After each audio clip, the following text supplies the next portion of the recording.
November 11th is an important date in the calendar. It's known as Remembrance Day, a day to remember the fallen soldiers that have died while fighting for their freedom in all wars. Memorial services are held everywhere at the 11th hour of the 11th day of the 11th month. Many of the soldiers come from Sodor. Some had survived, but some had died. One autumn evening, Rosie pulled into the station with some empty express coaches. She pulled beside Shane. Rosie could see a foul look of the diesel's face. Shane looked towards her. "What are you doing, Rosie?" "I'm just heading over to Barron Furnace to collect some veterans of World War II who have been shipped from Sodor. It's all part of Remembrance Day." "Pah!" scoffed Shane. "Why do we need a day where it's over-glorifying war?" Years ago, when Shane worked on the mainland, his former driver never had the care for the day, and his words sinked into Shane's mind. "You and your driver really don't know much about the importance of the event, do you?" "No, and I don't have the time to be lectured about it," snapped Shane. "This is a railway, not the University of Cambridge." Rosie decided to say nothing, and when her mind was shown clear, she puffed away.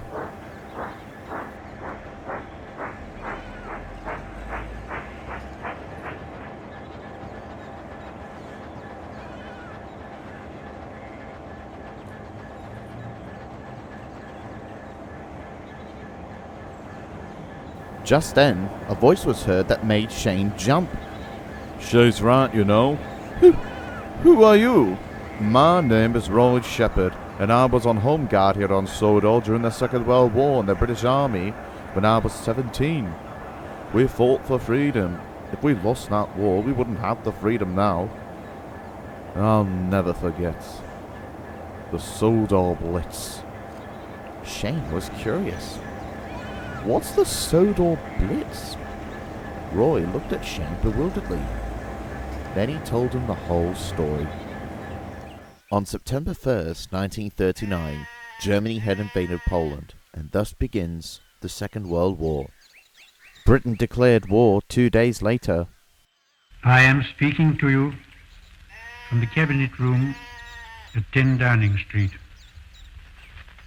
This morning, the British ambassador in Berlin handed the German government a final note stating that unless we heard from them by 11 o'clock, that they were prepared at once to withdraw their troops from Poland, a state of war would exist between us. I have to tell you now that no such undertaking has been received, and that consequently this country is at war with Germany. You can imagine what a bitter blow it is to me that all my long struggle to win peace has failed. Yet I cannot believe that there is anything more or anything different that I could have done and that would have been more successful. Up to the very last, it would have been quite possible to have arranged a peaceful and honorable settlement between Germany and Poland. But Hitler would not have it. He had evidently made up his mind to attack Poland whatever happened. And although he now says he put forward reasonable proposals which were rejected by the Poles, that is not a true statement. The proposals were never shown to the Poles, nor to us, and though they were announced in the German broadcast on Thursday night, Hitler did not wait to hear comments on them, but ordered his troops to cross the Polish frontier the next morning. His action shows convincingly that there is no chance of expecting that this man will ever give up his practice of using force to gain his will. He can only be stopped by force. And we and France are today, in fulfillment of our obligations, going to the aid of Poland, who is so bravely resisting this wicked and unprovoked attack upon her people. We have a clear conscience. We have done all that any country could do to establish peace. But a situation in which no word given by Germany's ruler could be trusted, and no people or country could feel itself safe, had become intolerable. And now that we have resolved to finish it, I know that you will all play your part with calmness and courage. Germany had dropped bombs on Sodor's neighbouring station, Barrow Furnace, which is known as Barrow Blitz. Sodor feared that Germany would be coming to them next, and so, like every other country, air raid sirens were placed, food and water supplies were delivered to various stations, evacuees were transferred to the countryside and mainland for protection, and home guards were located around the coastal side of Sodor.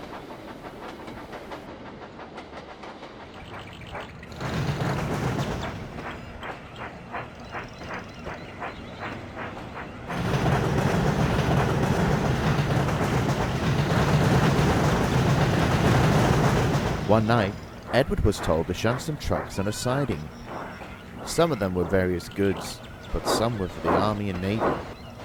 "Well, that's all for now. Number 2, you should stand out now," said the sergeant. "Yes, Sergeant," said Edward, as he steamed away towards the sheds for a good night's rest.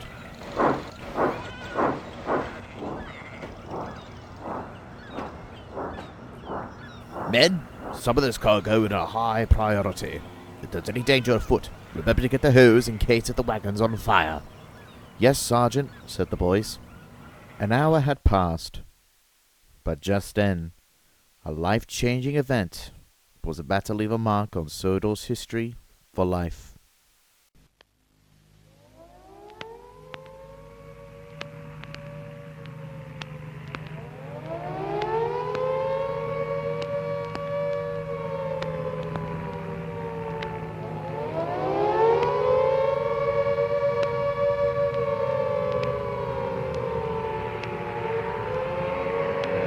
All rail services were on halt as all the crews and passengers ran for cover as the bombs were thrown upon by the enemy.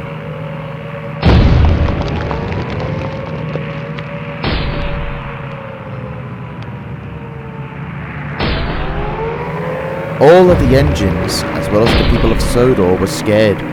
Gunshots were fired by the Home Guards towards the enemy as they neared the harbour. Bombs were thrown upon the area.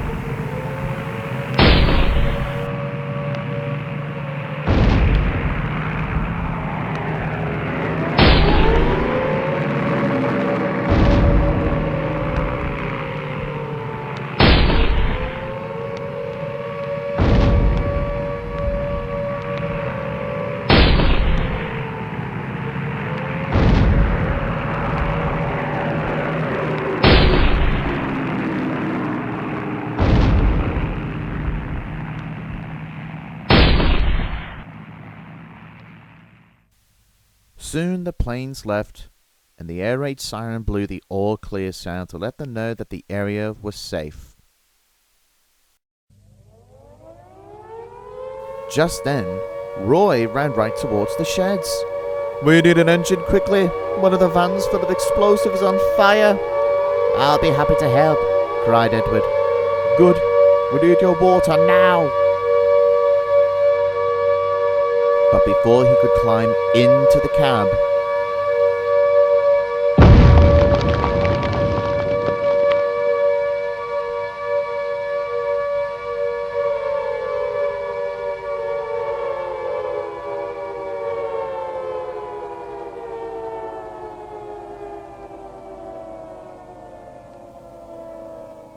done.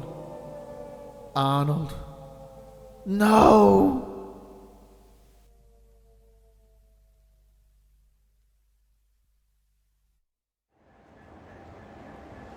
After the war ended and Home Guard was disbanded on New Year's Eve 1945, I left and worked for the railway. That marshalling yard will leave a terrible mark on me. But those two great men were like the vets of the Second World War, and every Home Guard. They defended freedom against the enemy, and I still remember them for their service. Even if you and your former driver don't care about the fallen, you must remember that Remembrance Day is not about overglorifying war. It's about the conflict we had suffered through, and a reminder of why we should never have a world war again. It's also time to reflect the soldiers who had passed away as well, who defended our freedom.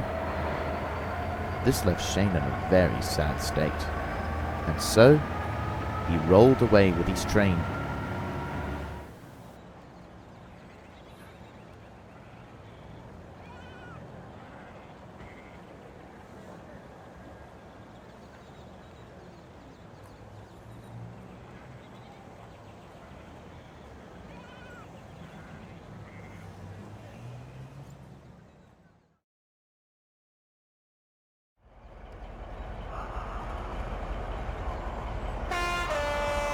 The next day, he rolled into the station and pulled alongside Rosie. She was surprised to see him. I was told a real-life story from a member of the Home Guard last night. He told me that Remembrance Day is about remembering the soldiers who died for our freedom to protect it, and also the conflict of war, a reminder of why we should never have it again. I am proud of their efforts to protect our island from certain danger. A credit to them. A credit to their efforts.